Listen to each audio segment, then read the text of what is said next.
Жібек құрт пен жауын құрт жайлы аңыз.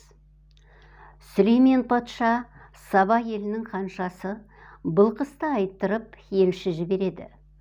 Былқыс елшілерге жақұт тастар беріп, Сүлейменнің пайғамбар екені рас болса, мына тастарды қол тигізбей тессін, перінің де, диюдың да саусағын тигізбей жіптен өткізсін, сосын алдыма келсін, сонда ғана адал жар боламын, дейді.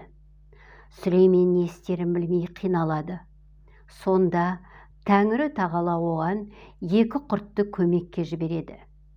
Бір құрт жақұтты кеулеп теседі, екіншісі оған жіп өткізеді. Сүлеймен оларға риза болып, не тілейсіңдер, дейді.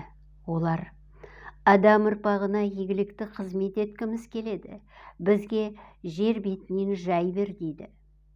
Қалауларың болсын, деп Сүлеймен дұға жасайды.